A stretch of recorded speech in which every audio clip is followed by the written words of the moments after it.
and welcome everyone. Good morning, afternoon, or evening if we have an international audience. I really do appreciate you joining me this afternoon or right now so that we can have a little bit of a talk about the flow measurement industry and understanding the points of key interest when fluid flow measurement is concerned. There's 8 main topics today that I'm going to speak about.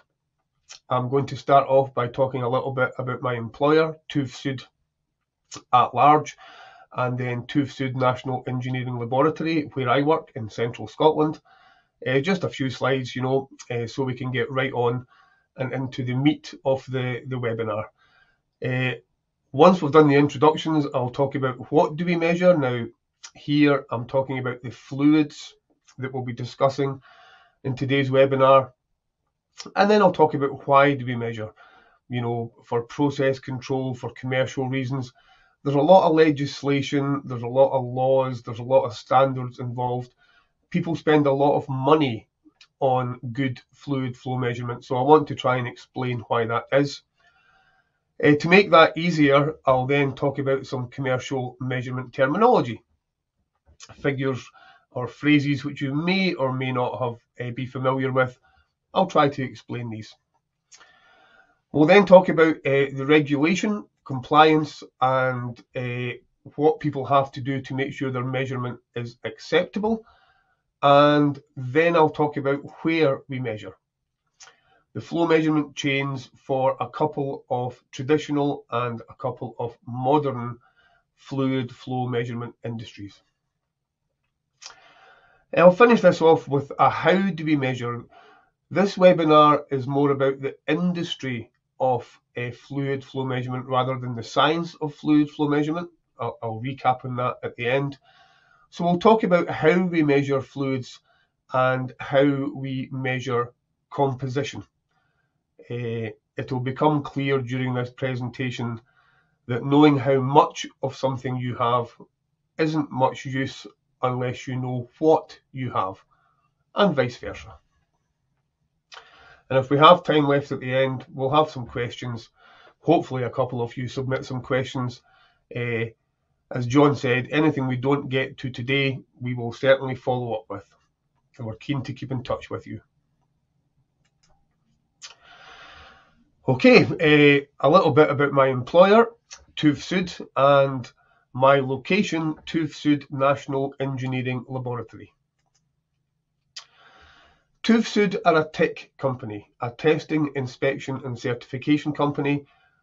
I guarantee that most of you in your house or in your office will have one or more items that has the TÜV SÜD octagon somewhere on it. For me, not long after I joined TÜV SÜD, I was on my exercise bike, which is a very rare occurrence, and I looked down and there it was, the TÜV SÜD octagon. So we're very much a part of people's everyday life. We've been doing this, TÜV SÜD, for over 150 years. We have a presence in over 1,000 locations, literally all around the world. And we're quite a big employer. We have more than 25,000 employees. Down the bottom in the centre there, very key point, we are a 100% independent and impartial testing, inspection and certification company. You can see from the graphic on the screen there that we're involved all across most of the world's major industry sectors, doing a variety of duties, again, as you can see, advisory, training, inspection. The webinar today is mainly focused on the chemical and process industries and, of course, the energy industry. The two go hand in hand in a lot of cases. If we focus in now to TÜV SÜD National Engineering Laboratory, where I work in central Scotland, the 6 main pillars of our business are shown there on the screen. The top 3, fluid flow related, are the ones we're probably historically best known for. We have a wide range of testing and calibration facilities, including the UK's national standard. We do a lot of flow consultancy work.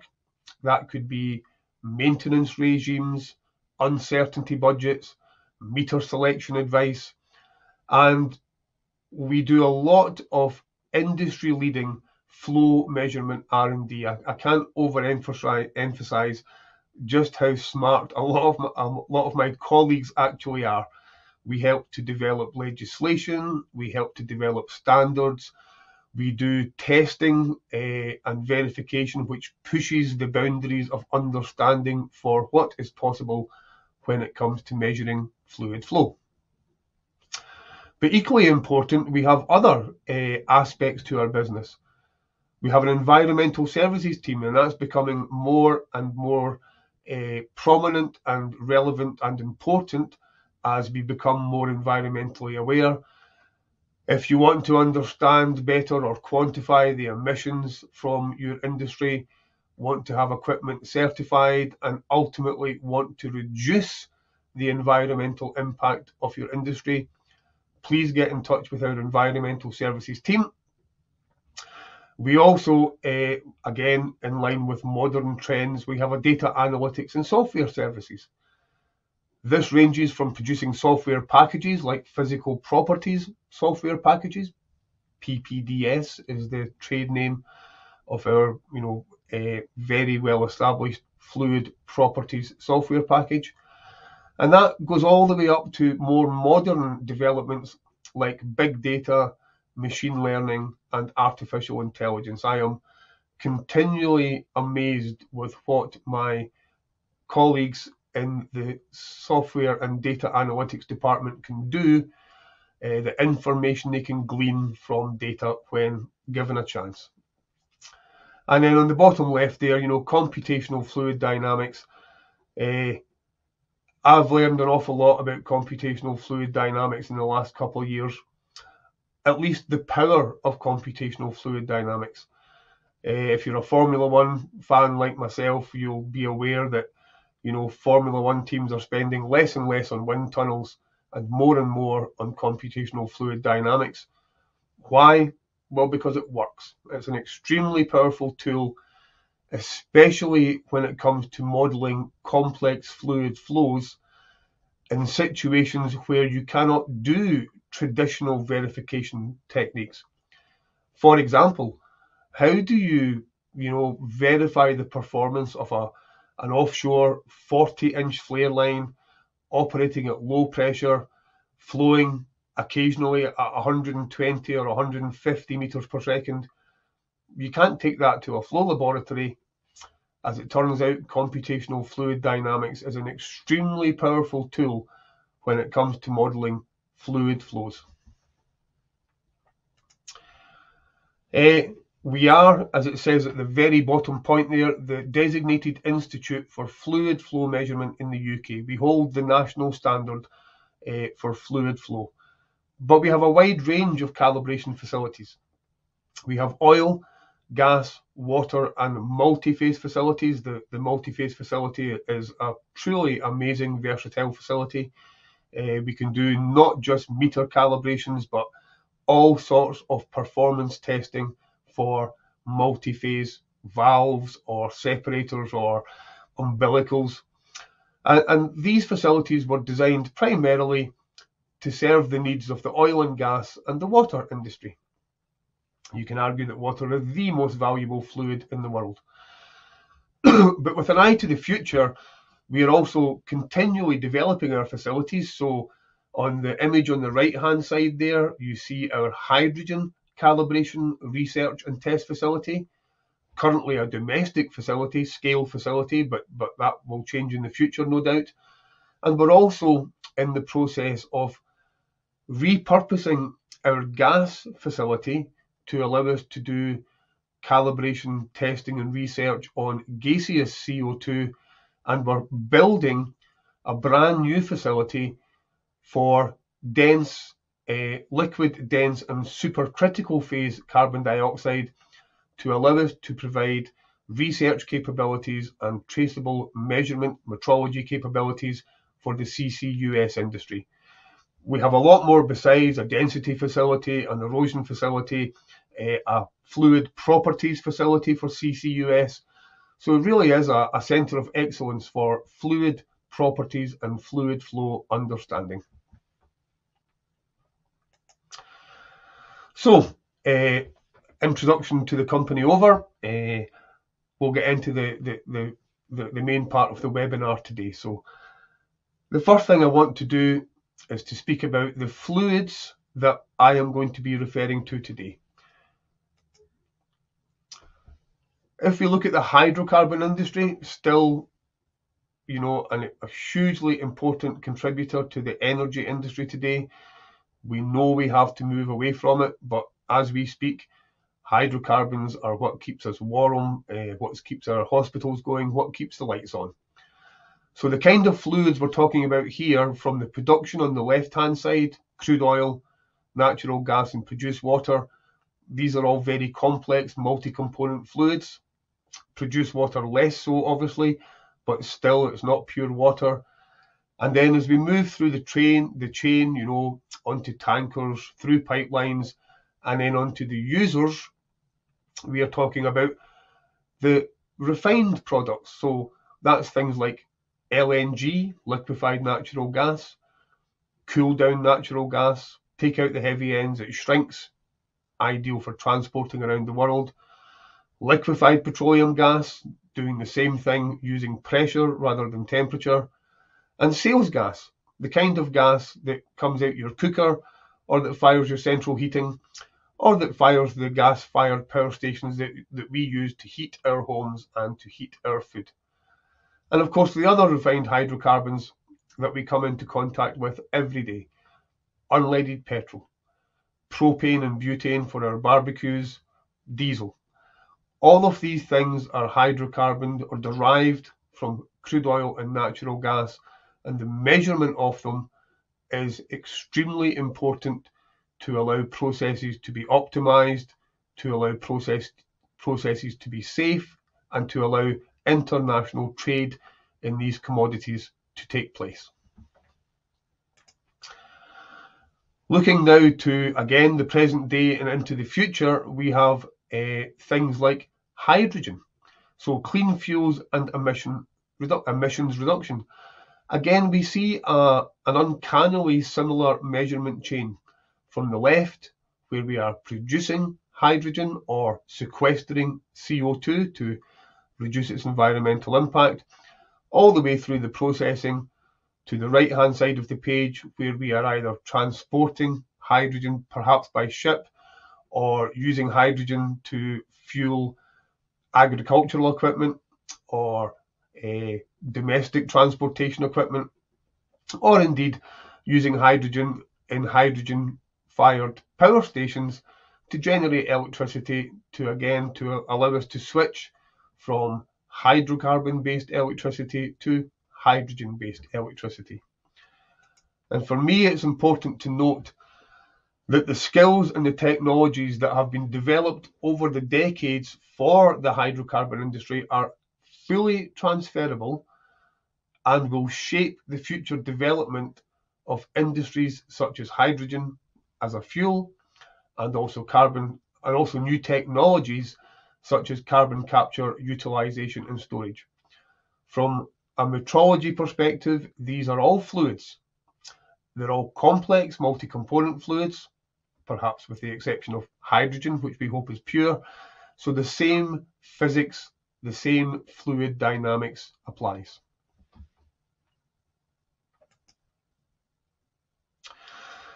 So why do we measure? Why do people spend so much time and money making sure that measurement is correct? Well, for the purposes of today's webinar, I'm going to loosely divide the flow measurement used in the hydrocarbon industry and modern fuels and modern industries like CCUS into two groups. The first group we will just call process flow measurement. And this is where the information generated by the metering instruments, and they are generally more complex than simply one flow meter, well, the information generated is used to either monitor or control or optimize the process, whether that's on a platform offshore, a terminal for receiving hydrocarbons, a refinery, or indeed an offshore repository where carbon dioxide is going to be re-injected into a depleted reservoir. It's important to know the process at all points. What's the pressures? What's the temperatures? What's the flow rates? What's the compositions? So I'm not underestimating the importance of process flow measurement. I'm simply making a differentiation. Now, commercial flow measurement, this is where the information generated by the metering instruments, the measurement system, it may be used for process control and monitoring, but there's an additional financial aspect to commercial flow measurement. Now, that could be a revenue, an expenditure, or equally commonly, a tax of some kind. For this webinar, we will be focusing on commercial flow measurement. Measurement where the output, the data output by the measurement system has some financial implication, and as we'll see later on, very significant financial implications. So I'll just have a sip of my tea. We'll talk about some commercial measurement terminology. There are three main terms that are bandied about when we're talking about commercial measurement, whether it's carbon dioxide, natural gas, crude oil, hydrogen, doesn't matter. People talk about custody transfer measurement, and it makes sense. It's the clue is in the title. At any point along a metering chain where the fluid changes ownership, that could be when it's offloaded from a tanker, onloaded to a tanker, put into a pipeline. Well, if ownership changes from one party to another, then the metering at that point is called custody transfer measurement. There's also fiscal measurement. Now, fiscal measurement occurs at any measurement point along the chains that we saw earlier, where the fluid is subject to a government tax of some kind. Now, again, this applies equally to hydrocarbons, hydrogen, and CCUS, or ammonia, another possible future fuel. And very often, the same metering system, the same hardware in the same location fulfills both roles. An example of that is an onshore terminal, let's say Bacton in Norfolk in the UK, or Peterhead in the north of Scotland, the northeast of Scotland in the UK.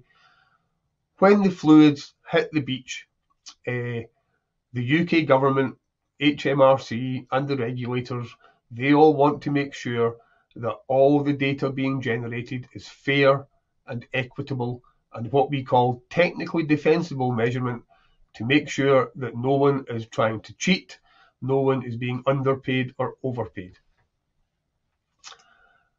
And the third major measurement type for commercial measurement is allocation.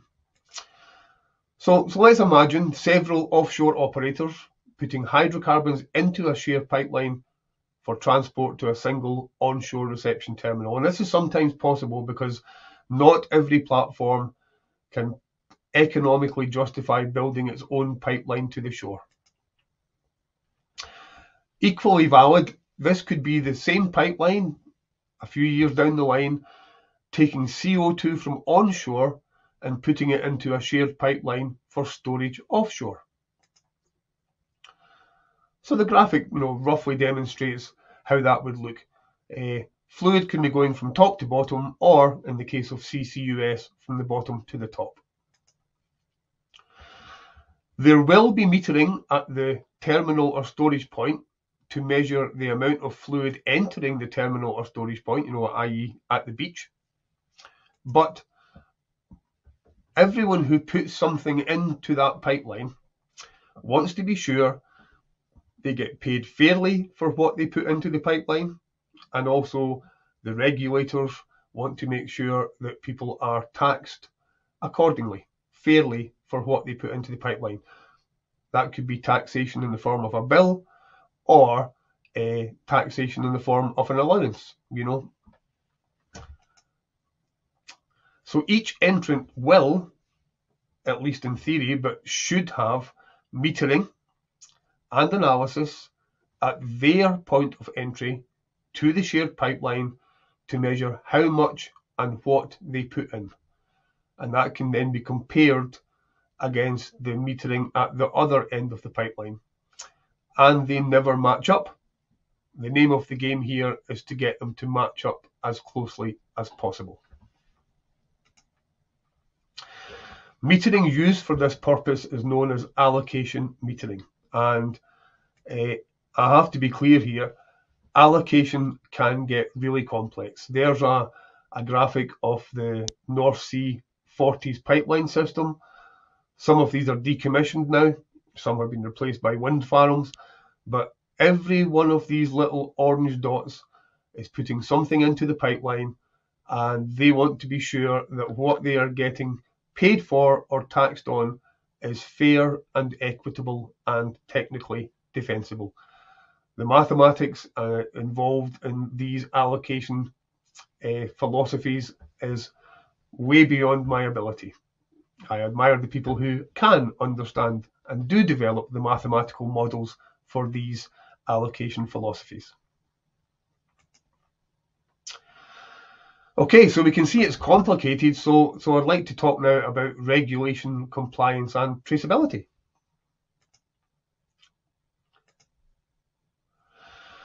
Commercial measurements must comply with lots. There's lots and lots of admin here, for good reason. Every country has government fiscal metering regulations. In the UK, that's the North Sea Transition Authority, the NSTA. But also there are commercial contracts and pipeline sharing agreements between buyers and sellers and operators of shared facilities.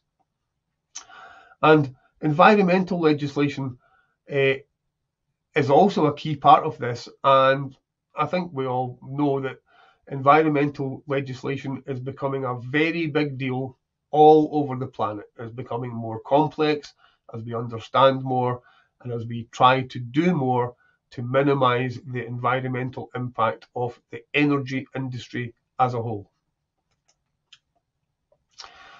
Non-compliance with any of the above regulations or contracts or agreements has very, very serious repercussions. If you don't measure properly, you will have reputational damage. If you're going into a shared pipeline with 10 other people and you're not playing the game, well, your reputation will be tarnished. That will get out to the market and to the press, and you will be regarded as a naughty boy, a naughty person, not playing by the rules. There'll be an increased cost and resource drain. If you're not playing by the rules and you're seen not to be, doing your part to make your measurement good, then if your partners are being audited once a year, you may find yourself being audited once every 6 months or once every 3 months. And that takes up the time of your engineers, your technicians, your consultants, your managers, your lawyers, your financial people. So there's a very significant cost associated with not measuring properly. And possibly the most obvious one is financial exposure. Interestingly, for me anyway, both over and under measurement represent an equal financial exposure or risk for the operator, be it CO2 or gas, hydrocarbons, hydrogen, doesn't matter. If you undermeasure, this is the most obvious one, you're giving away your product for free. And quite clearly, that is not a good business model. But equally importantly, if you overmeasure, you're overcharging. Whether that's in the petrol station forecourt or at the large gas power station, you're overcharging, you're cheating, you're committing fraud. And overmeasurement will be discovered at some point. You can bet your bottom dollar, to use the phrase, that it will be discovered and it will have to be paid back, but with interest and also the addition of lawyers' fees. So it's quite clear that the simplest, most ethical and least onerous way to do this is to do it properly. So it seems obvious that, operators get paid for what they produce. Yeah. If I produce 1 million barrels, I get paid for 1 million barrels. No, that's not the way it works. Operators get paid for and taxed on what they can prove they put into the pipeline or offloaded to the tanker or injected into the depleted reservoir or flared to the atmosphere. If I produce 1 million barrels and measure 900,000, I get paid for 900,000. So measurement is absolutely key to keeping these financial transactions fair and equitable. How do we do this? How does the industry do this? Well, we do this by accurate measurement.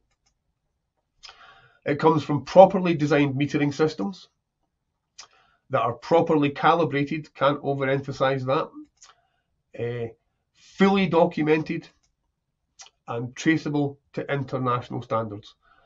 If you do all of the above, you get what we term technically defensible measurement. You can stand up in court if it comes to that. Hopefully it doesn't. And you can say, okay, here's why I think I flared 75,000 tons, or here's why I think I put 1 million barrels onto that tanker. So how do we do the traceable to international standards bit? Well, traceability is based around the traceability pyramid. On the right-hand side there, we see the SI units, kilogram, moles, meter, second, mole, ampere, Kelvin, and candela. And everything ultimately has to be traceable from the industrial measurement down the bottom to the SI unit at the top. Now, for a very large company, they'll probably have, let's just say pressure transmitters. They'll have tens of thousands of pressure transmitters, and they'll have their own calibration equipment, what we'll call the secondary laboratory. So on a regular basis, these pressure transmitters will be calibrated, possibly in situ, by the operator. But how do you verify the accuracy of that calibration equipment?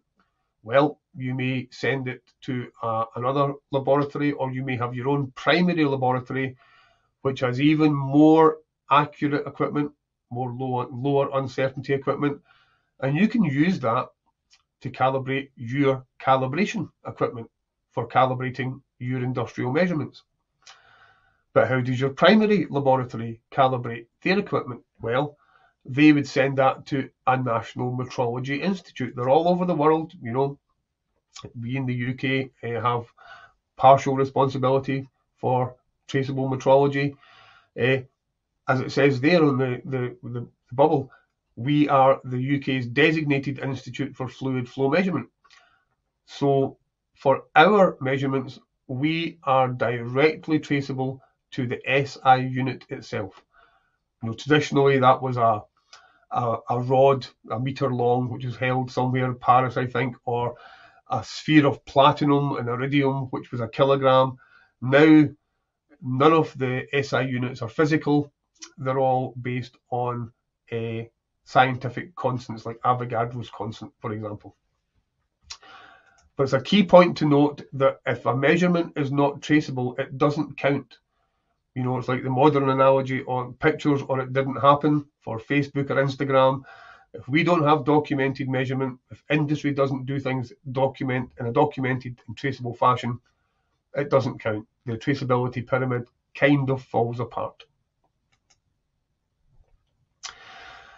Just in terms of some figures, how good does that have to be? Well, typically, commercial flow measurement systems are built to an agreed uncertainty, accuracy, and that's determined by legislation, commercial contracts, and standards. But there is a lot of commonality around the world. For custody transfer or fiscal systems, it's generally 1% for gas, 0.25% for oil, CCUS.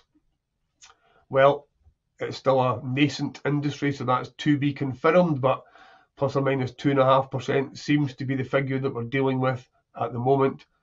I have little doubt that that figure will become smaller over the years as the industry matures and our understanding improves.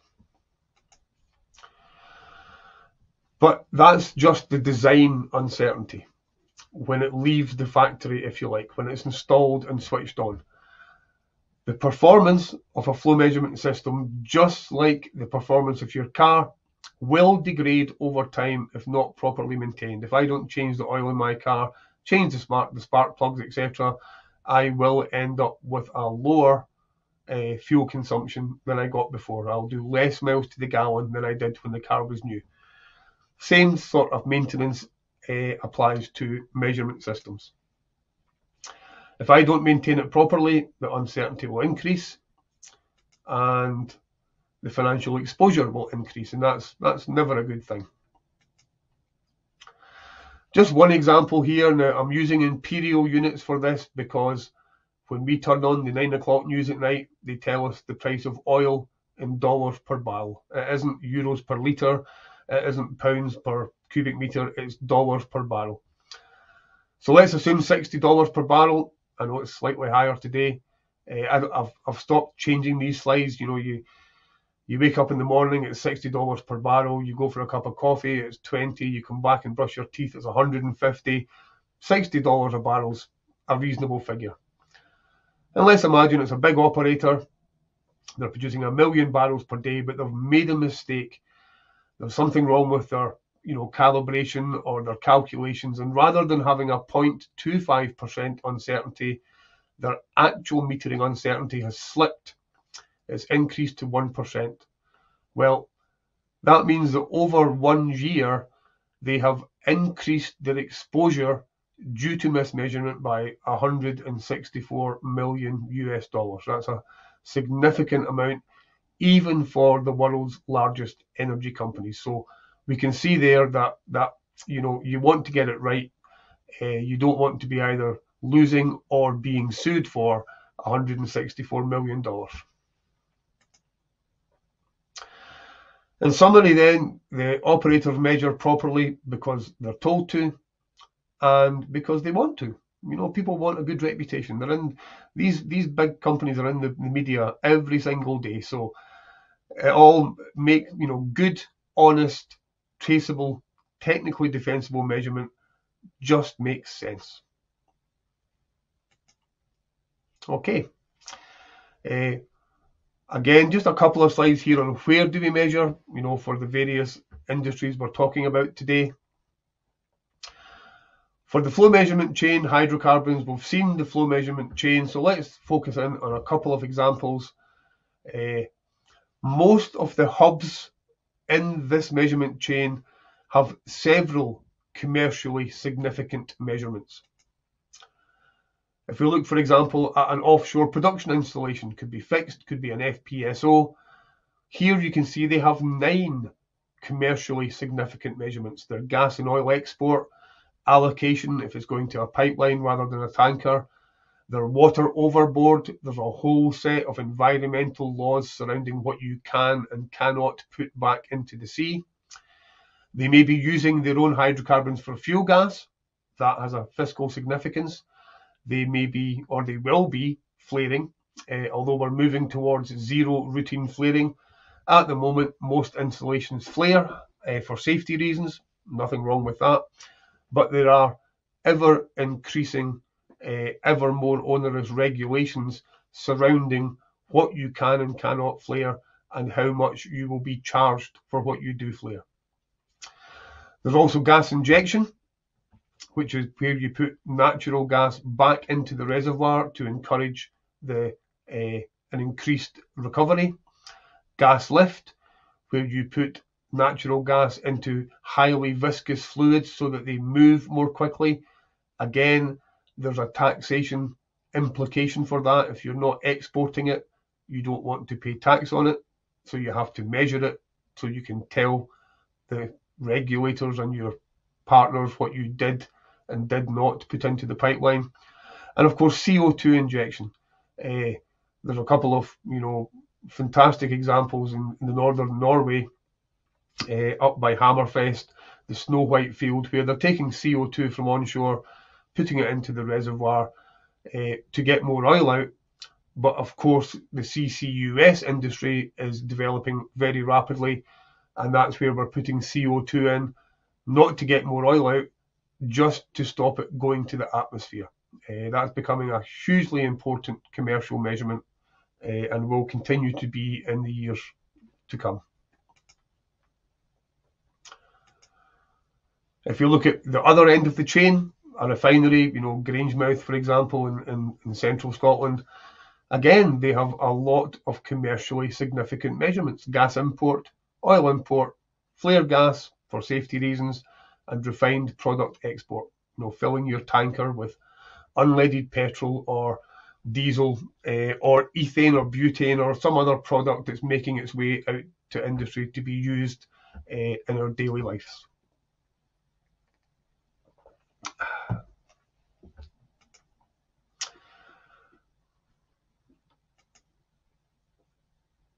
Okay, I'm just trying to get it to forward the slides here. For CCUS, the same thing applies. Left to right, we have emitters, industries which are generating CO2 that will be captured, put into a shared pipeline, transported by some means, most likely pipeline, stored perhaps, put onto ships perhaps for sequestration in some other world area, and then ultimately put back under the ground so that it's not in the atmosphere and not contributing to the greenhouse heating effect that we believe is negatively impacting the environment just now. Just like the hydrocarbon measurement chain, you can see all the little purple circles there. There's measurement at the emitters, there's measurement in the transport chain, there's measurement at the storage point, and there's measurement ultimately as the CO2 plus its impurities goes back into the ground. So again, in an ideal situation, all the meters on the left will add up to produce the same numbers as all the meters on the right. And there'll be all the same allocation methodologies required, all the same allocation mathematics to make sure that taxation is fair, to make sure that people's payment for doing a good thing and sequestering CO2 is fair and equitable. Again, another example of the transferability between the hydrocarbon industry and the more modern approaches like hydrogen and CCUS. Okay, the final couple of sections now, folks. How do we measure? We've talked about why and where and what, so a little bit about how. You might be lucky. If you have an example where you want to know the mass, how many kilograms per hour are going through your plant, and you're lucky enough to have a pure, simple fluid, let's say propane or unleaded petrol, you know exactly what's in it. So if you want to measure the mass flow rate of that to within a couple of % of uncertainty or accuracy, you might be lucky and you'll be able to do that with a single instrument. In this case here, a Coriolis mass flow meter. But unfortunately, if you're a project manager or a chief financial officer or an accountant, that is rarely the case. It's more than likely, I've just got a little lag here when I'm updating my slides. It's more than likely that you won't have a simple fluid. So you'll need to know a little bit more about the composition. And how do you do that? What is it? What is it is just as important as how much do I have. In real life, our fluids are complex. Natural gas is not a simple fluid. You can see there, 11, 12 components that are present in all natural gases, and from field to field, from reservoir to reservoir, from world area to world area, they vary dramatically. And that changes the properties of the gas, the density, the compressibility, the speed of sound, the Wobbe index. So it's really important that we get the quality analysis correct. Crude oil is even more complex. If natural gas has between 12 and 20 components, crude oil has upwards of 100 components. everything from the natural gas components all the way up to asphaltenes, which is like tar, really thick, really viscous compounds. And of course, the people who are now developing the CCUS industry are finding exactly the same thing for CCUS. If only it was pure carbon dioxide, things would be pretty straightforward. However, it's not. You can see there from the graphic, there's CO2 in there, yep, and hopefully it's about 90-95% CO2, but you also have lots of other contaminants, some of which, like H2S, are really quite toxic, really quite corrosive. Some are flammable. Some, like water and H2S together, make sulfuric acid. So understanding what is in your fluid is important from a safety perspective, a commercial perspective, and a process optimization perspective. Very rarely in these industries do we have simple fluids. So how do we do that? How do we measure the quality of complex fluids? It's complex, as you would imagine. It generally involves a collection of instruments, a compositional analysis system. We need, again, a heavily engineered sampling and analysis system to get the product, the fluid, out of the pipeline or the tank and into the analysis system.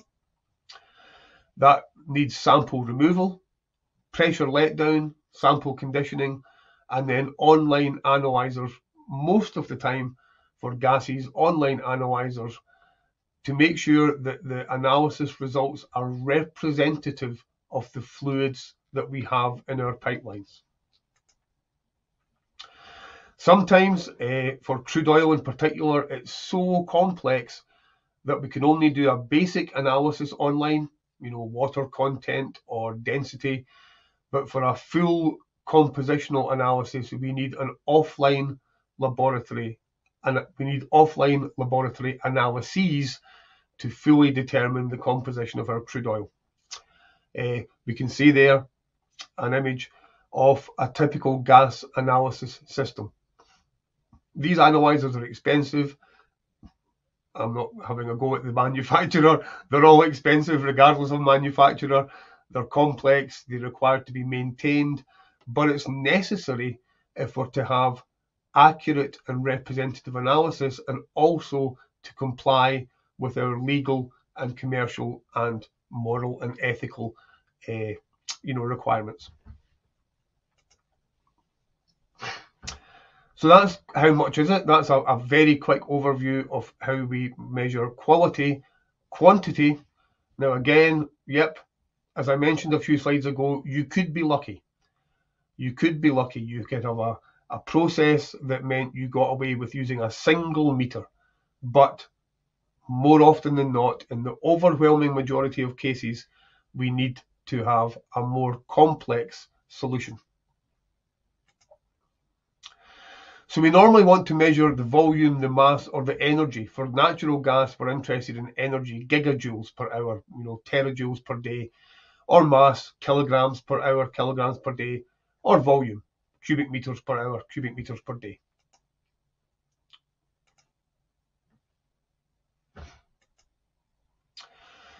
Typically, this is achieved using a multi-stream skid that has primary flow elements. We tend to use multiple measurement streams because we want to have the ability to maintain these systems without stopping the process. If I have a single meter and a single line and that meter breaks, I have to stop the process, and that is incredibly costly and inconvenient. So we generally have multi-stream skids. Each of these streams has a primary flow element. That could be an ultrasonic meter, Coriolis turbine. Let's not overlook the traditional measurements like, orifice plates or cones or venturis. And then, because we require low uncertainty, we need secondary instrumentation. Pressure, temperature, density, everything changes, volume, when it heats and contracts, and when you put it under pressure. That's important to our industry. And of course, valves, lots and lots and lots of valves. That'll typically look something like what the system we see here. We can see here an inlet and outlet header. We have lots and lots of valves, so we can direct the fluid in various ways throughout that measurement skid. This is a liquid measurement skid, so it has a master meter, which you can't see anymore. It has what we call a prover, which is a precisely known volume, which allows us to provide traceable calibration to the meters. As I mentioned earlier, the prover itself will have to be calibrated to get towards the apex of the traceability chain. And here on the left-hand side, this is actually a sampling and mixing system. This will cost tens, if not hundreds of thousands of pounds to make sure that we can properly and representatively remove some fluid from the pipeline to allow us to do either offline or online analysis. So, as I mentioned earlier, yep, some people think, yeah, I just need a flow meter. More often than not, you need a really quite complex, highly engineered measurement system. There's probably about 20, 30, 40 measurement-related standards which that skid has to comply with, and probably more than 100 mechanical and metallurgical standards that skid has to comply with. So the people that build these, they really know what they're doing, but it is necessary if we want to meet the requirements for commercial compliance, regulatory compliance, environmental legislation compliance. Okay, I'm just about coming to the end here, folks. I can hopefully go to the next slide.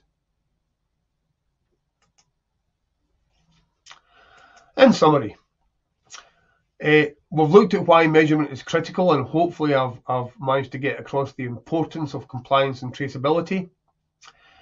And we've also studied typical commercial locations, whether that's for traditional energy industries or the more modern ones like hydrogen and CCUS. And hopefully I've made it clear that they're not that different. They're fluids. It's the same kind of technologies and methodologies that we use in the hydrocarbon industry, which will be transferable and will be used in the clean fuel industries and developments such as carbon capture. Here at NEL, we're doing, my colleagues, Gabriele and Idris are doing a lot of work to make sure that we learn from the mistakes of the oil and gas industry and also take the good part from the oil and gas industry methodologies to make sure we have a better start to things like carbon capture and storage. Now, we'll be doing lots more webinars in the future, so please send in some requests about things you would like to do. We do one on flow meter selection, we do some on maybe the science of flow measurement as opposed to the industry of flow measurement. We do condition-based maintenance, hydrogen, carbon capture. But if there's anything that you don't see on the website you'd like us to do, please get in touch. And also, if you have any questions about flow and density measurement, hydrogen metrology, CCUS, digital sciences, environmental impact reduction, computational fluid dynamics, or indeed if you would like some training on any of these subjects, please get in touch. As I say, I'm my colleagues. I have some incredibly intelligent and knowledgeable colleagues, and we are more than happy to talk to anyone to help out in any way we can, whether that be through consultancy or indeed through training. And just finally, my last slide is just to say thank you.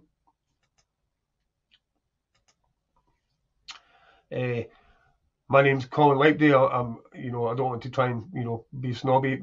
I'm principal consultant. John said senior. In actual fact, most of the senior consultants are way smarter than me, so I really can't object to that.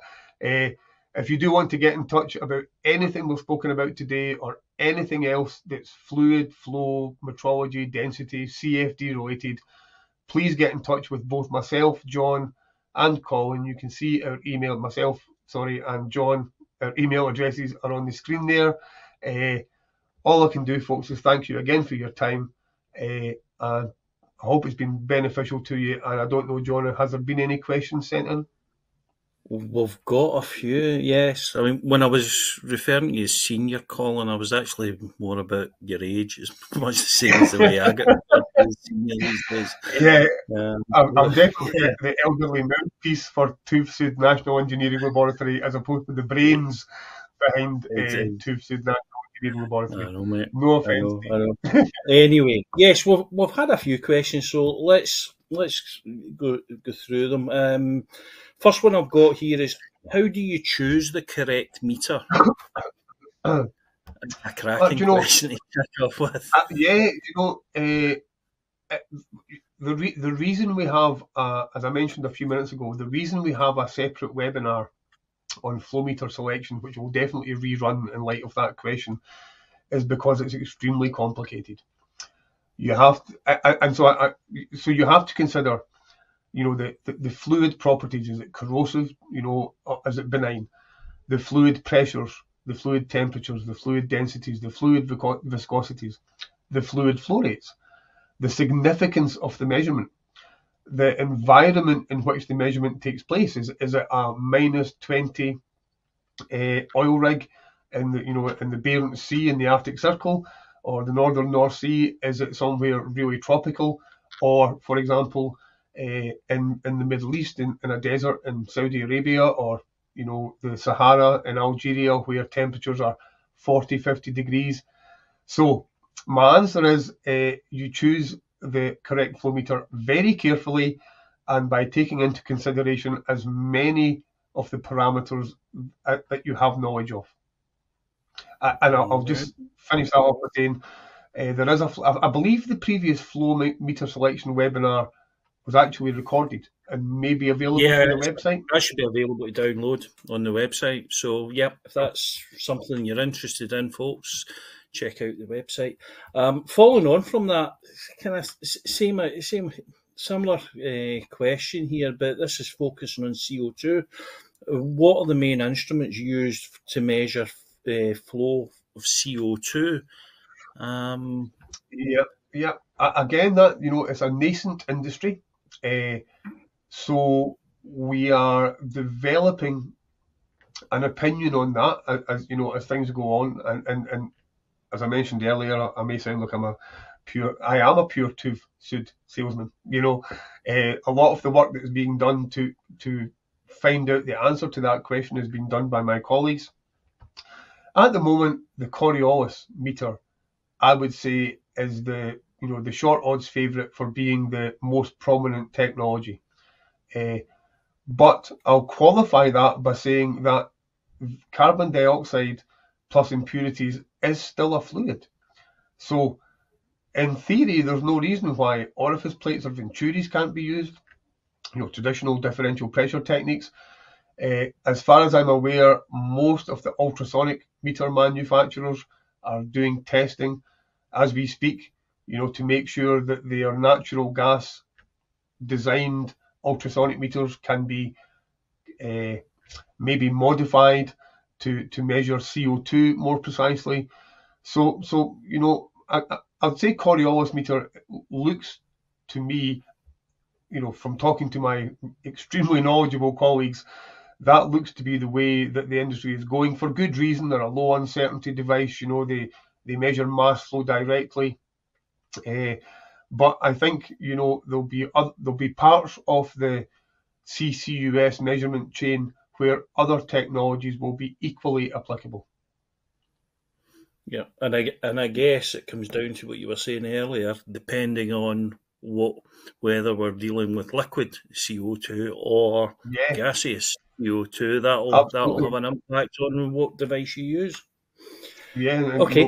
Towards the end of the chain, we get to supercritical fluids, really, really high pressures and temperatures. So there's a lot of challenges out there, and my colleagues at Tufsud National Engineering Laboratory are liaising with industry and academia to address and overcome these challenges. Yeah. Okay. Changing the subject slightly, question here: uncertainty, measurement, accuracy. What's the difference? Okay. Well, I don't think there's, we don't want to get too metrology minded about it. Accuracy is a perfectly good everyday term, for use. My quartz watch is accurate. My grandfather clock is less accurate. There's nothing wrong with that. However, if we're to talk about this from a pure metrology point of view, accuracy is qualitative and uncertainty is quantitative. That's the terminology that my colleagues and I and yourself, John, use on a day-to-day basis. If we want to put a figure on the precision performance of an instrument or a system, we talk about an uncertainty. Accuracy, I think if you dig into the roots of it, accuracy tends to assume that someone somewhere has exactly the right answer, and that's not the case. In reality, no one has the right answer. We're all just varying degrees away from what we think the right answer will be. So we use uncertainty to quantitatively define that amount of uncertainty, literal uncertainty. We don't know how many kilograms per second there is, but we think it's somewhere between 9 and 11. Accuracy is qualitative. So there's nothing wrong with me saying that my laser measuring device is more accurate than my measuring tape or my ruler.